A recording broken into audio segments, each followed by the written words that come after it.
Welcome Trinidad and Tobago to our News 4 report, a product of the Government Information Services Limited and the Ministry of Communications. I'm Nicola Barito. Let's take a look at the headlines.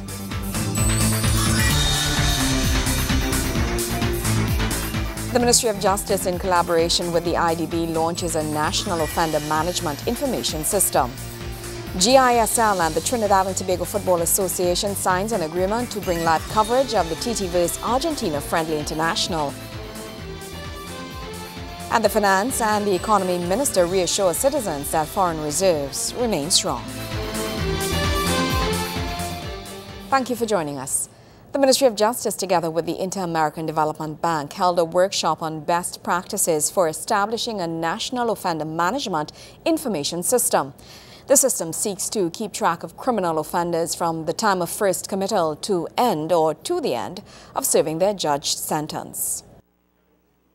Trinidad and Tobago is one step closer to the establishment of the National Offender Management System, NOMIS.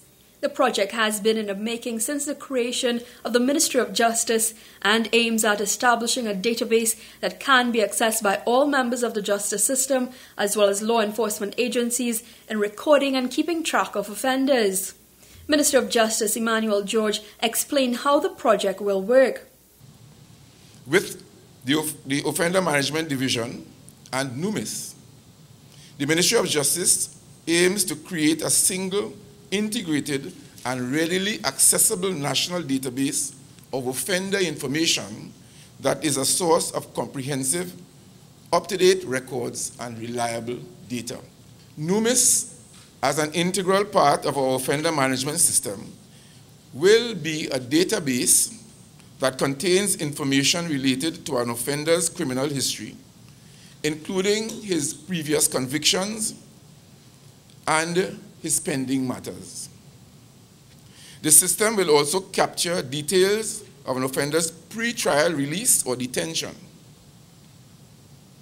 Details on whether and when a DNA sample was taken from an offender will also be held on the database. Information with respect to an offender's performance under a non-custodial order, such as probation or community service, as well as details of an offender's incarceration while serving a custodial sentence, irrespective of the location of the imprisonment, will be captured on that database. Participants range from across the region to the United Kingdom, Chile and Canada. The workshop was held in collaboration with the Inter-American Development Bank, IDB, along with the ministry. Representative for the bank, Michelle Cross-Fenty, noted that the IDB will provide support to government in the technical and financial areas in setting up of this new system. She explained how this stood to benefit Trinidad and Tobago.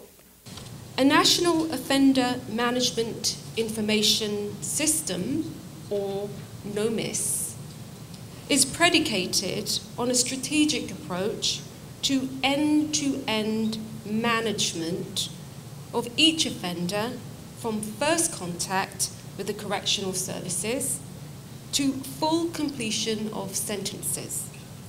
It provides an integrated approach to support effective offender management by ensuring that offenders are managed in a consistent, constructive, and coherent way during their entire sentence. The new system aims at reducing recidivism and offering a swift take at providing and maintaining justice.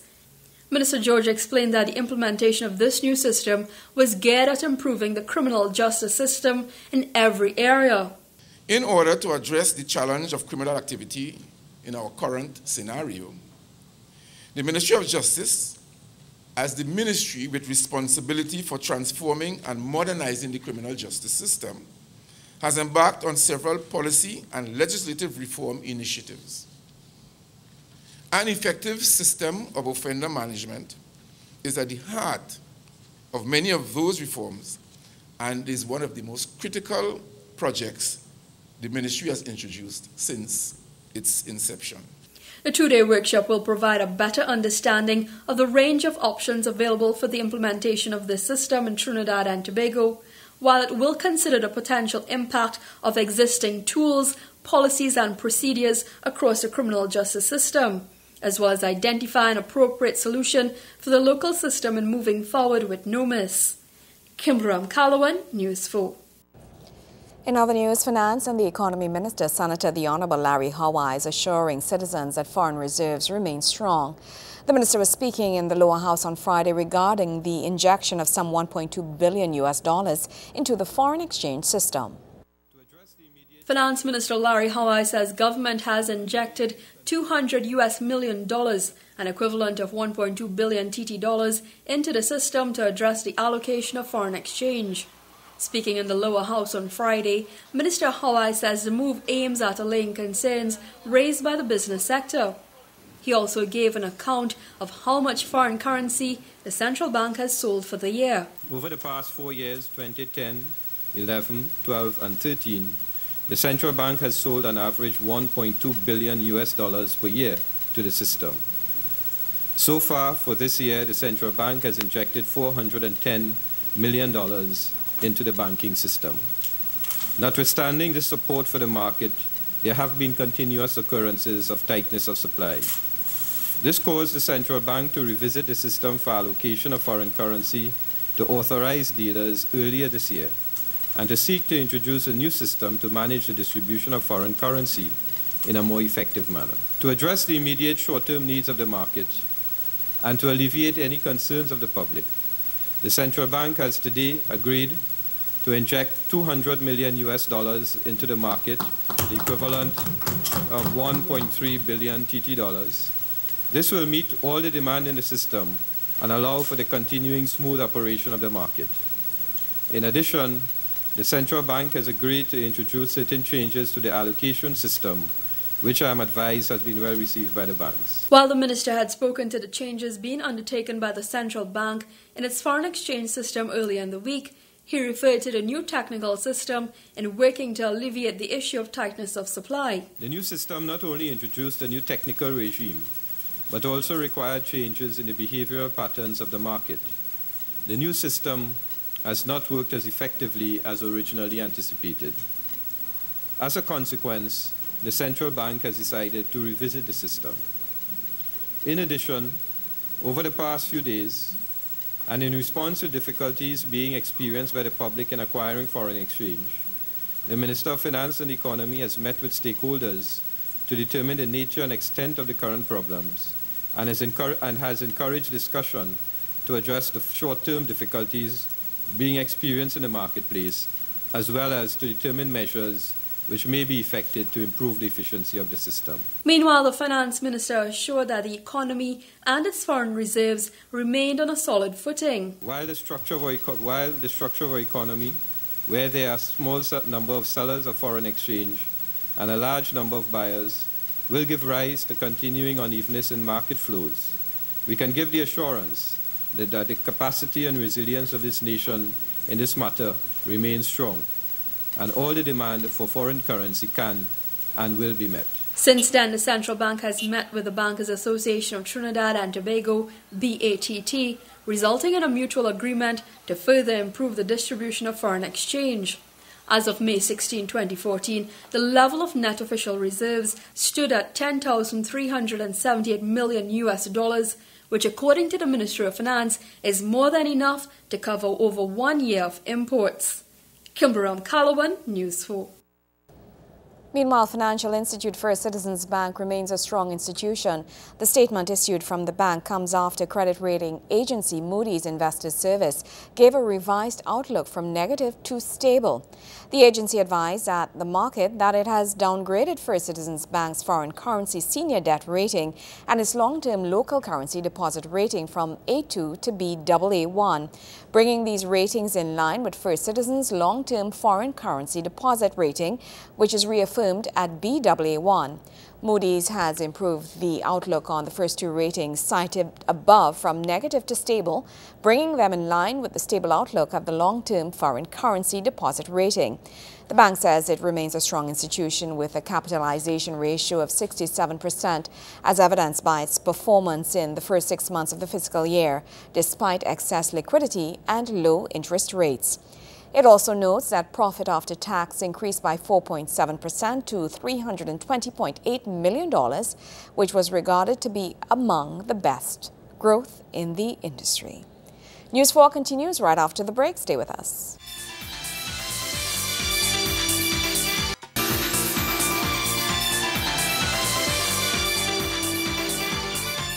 Thank you for staying with us. Just a correction to the Finance and the Economy Minister, that's the Senator Honorable Larry Hawai. Actually, it was an injection of some $200 million into the foreign exchange system. Moving along, the government of the Republic of Trinidad and Tobago by mid-June 2014 will begin implementing some of the recommendations put forward by the Diosaran report on prisons in Trinidad and Tobago. Now, this comes as Senator the Honorable Emmanuel George, Minister of Justice, announced that government will be awarding a contract for the provision of bullet and stab-proof vests, as well as launching efforts to alleviate the problem of accommodation of prisoners in the remand prison. A use of force policy will also be implemented. Senator the Honorable Emmanuel George, Minister of Justice, has announced that the Diosaran report on prisons in Trinidad and Tobago, which was handed over to the Honorable Prime Minister in December last year, will be implemented in part by mid-June. Minister George told reporters at the post-Cabinet media briefing that Cabinet considered and accepted the majority of the recommendations. Among the recommendations was the addition of a use of force policy. This policy is meant to better guide officers on the appropriate use of force in challenging circumstances. 169 prison officers will be trained for this. Following the handing over of the report to the PM, a special prisons committee was established by the Prime Minister last year to address the violent attacks against prison officers at Golden Grove Maximum Security Prison. At the time, Mrs. Prasad Bisasa had stated that even though the recommendations cannot be implemented overnight, her government has the political will to address the issues facing the nation's prisons. During the post-Cabinet media briefing, Minister George listed the recommendations government will be implementing, stating that these will be prioritized. We would have got further along the road to implementation with some of the recommendations, but with others we would have had a hiccup or two. The recommendations, therefore, I wish to list as follows: the construction of the new remand prison, number one. Secondly, the purchase of bullet and stab-proof vests for the prison officers. 3, the construction or allocation of properties as safe houses for prison officers under threat. And there is a fourth item that has several sub-items to it, and that relates to the item prison conditions. And under prison conditions, we have the purchase of beds for the remand prison, the improved lighting in the remand prison, improved plumbing in the remand prison, and improved toilet facilities in the remand prison. Minister George stated that there were some challenges with regards to the remand facility, as deterioration over the years will delay improvements to specific areas. He said contractors would inspect the facility and then bid for the job. In respect of prison conditions, the Commissioner of Prisons has advised that the 300 beds which it was agreed by the Diosaran Committee, recommended by the Diosaran Committee, we should purchase to assist in alleviating the problems of accommodation of prisoners in the remand prison. We have the assurance of the Commissioner of Prisons that those beds will be delivered anytime soon. So that by next week, I expect that those beds will begin to be put in place at the prisons. In respect of the improved lighting, efforts were made to address that particular issue along with improving the plumbing. But it was recognized that the age of the building, as well as the deterioration that had taken place up until this time, would militate against putting plasters in, so to speak, and will need we would need to do a more fundamental job in addressing these two particular challenges. Felicia Wilson, More News 4. Citizens are expected to benefit greatly from the proposed Public Procurement and Disposal of Public Property Bill 2014. The Honourable Minister of Planning and Sustainable Development says once the bill is passed, there will be transparent, fair and accountable procurement practices. The government is confident that the Public Procurement and Disposal of Public Property Bill 2014 will receive the required 3/5 majority in both the lower and upper houses in the Parliament to be passed. This was relayed by Minister of Planning and Sustainable Development, Senator Dr. the Honourable Bohindranath Tiwari, during Thursday's post-cabinet news briefing. On that basis, we are proceeding to put things in place to ensure that the procurement regime that the bill envisages comes into being. And therefore, by the end of June, between the dates June 23rd to 28th, 2014, the government of Trinidad and Tobago, through the Ministry of Finance and the Economy, will host jointly with the Inter-American Development Bank and the Organization of American States a Caribbean sub-regional public procurement conference and training program over the period that I mentioned, that's to say January 23rd to 28th. The Inter-American Development Bank is expected to provide funding and technical support for the conference and training program.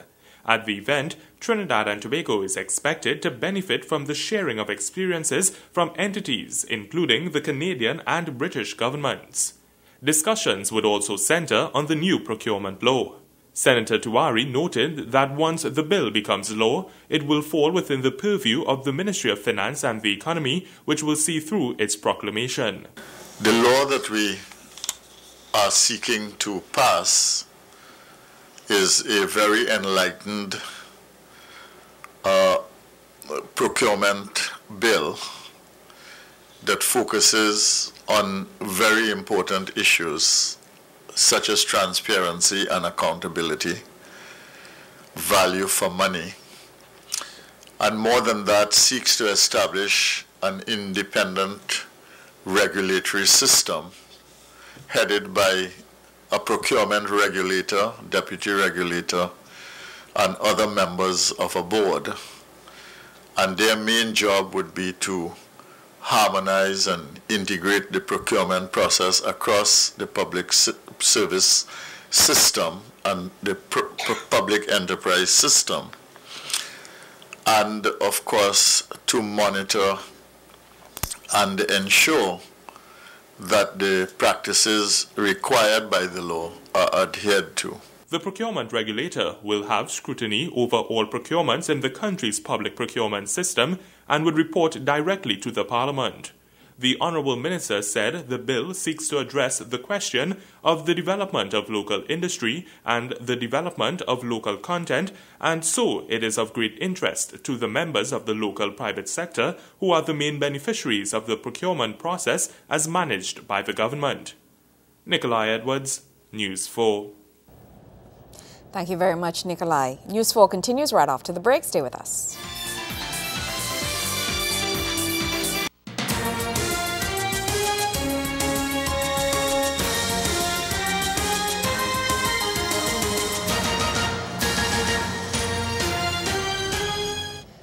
Well, football fans can tune in to RTV4 on June 4th to view the friendly international between Trinidad and Tobago and Argentina in Buenos Aires. This comes after a strategic move between the Trinidad and Tobago Football Association and the Government Information Services Limited to bring live coverage of the historical match.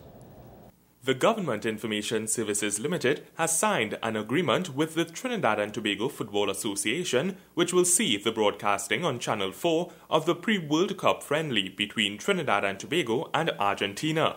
The match, which will take place on June 4th in Buenos Aires, Argentina, is part of the final warm-up preparations for Argentina before the team heads to Brazil for the 2014 World Cup. On Friday, the agreement was signed between Chief Executive Officer of GISL, Andy Johnson, and General Secretary of the Trinidad and Tobago Football Association, Sheldon Phillip. Well, really is a first-time collaboration where the GISL has agreed to televise live our match against the Argentinian national team featuring Lionel Messi. This is a pre-World Cup match, warm-up match basically for Argentina, who's currently ranked third in the FIFA rankings, and they're one of the odds-on favorites to win the World Cup. So it's a massive, opportunity for GISL to bring a sports fan base to its station, and we're thrilled about the partnership and the opportunity to work together. GISL's CEO spoke of the importance of promoting local sports teams and the significance of the agreement in GISL's fulfillment of the government's mandate. We tend to, we support national teams in peaks and troughs. So when they're doing well, we're with them. When they're doing not so well, the supporters had to come by. And what our efforts have been was to try and keep the focus on our teams, regardless of the situation, the fortunes from game to game, from tournament to tournament, from it's a campaign to campaign. Behind that, of course, is the fact that the government of Trinidad and Tobago, has maintain a great commitment financially and otherwise in national athletes. There's one program called the Elite Athletes Program that's particularly for people in track and field, but the government also supports sports and sporting development generally, and this is our way of saying that on the basis of that, we as a government news agency, a government media agency, we wanted to be able to be there to demonstrate that commitment by our continuing focus on national teams of one kind or another. And this agreement is, I would say, taking us to a different level of cooperation and collaboration with a major sporting organization such as the TTFA. The CEO went on to thank senior sports editor Wayne Cunningham for his efforts in seeing the agreement come to fruition, as well as his larger strides in gaining interest and local buy-in when it comes to local sports teams. I want to pay or give some congratulations to Wayne Cunningham, because he came on board here to up our game, as it were, with sports coverage, and he has been an advocate for national teams in all the disciplines of sport that we can think about, to trying to get some focus on them and some commitment generally in the media for how we treat with national teams and with national athletes. And this is, I would say, a step up in his efforts, in his continuing efforts on the football front particularly. And I want to congratulate the TTFA, the newly rearranged TTFA, and certainly Sheldon, for this partnership with us, because again it says that they recognize that we can make a contribution. We have been making a contribution to help the question you put to him a while ago about the position with fans and the game as such, to keep Trinidad and Tobago's football in the eyes and the ears of a public that will support efforts of the national team. Meanwhile, national senior men's team head coach Stephen Hart has described the first few days of preparations ahead of the friendly international against Argentina as satisfying. The team is expected to depart Trinidad and Tobago on June 1st on a full chartered flight facilitated by the Ministry of Tourism and the Ministry of Sport. Nikolai Edwards, News 4 Sports. And you can catch all the action right here live June 4th on TV4. News 4 continues right after this. Stay with us.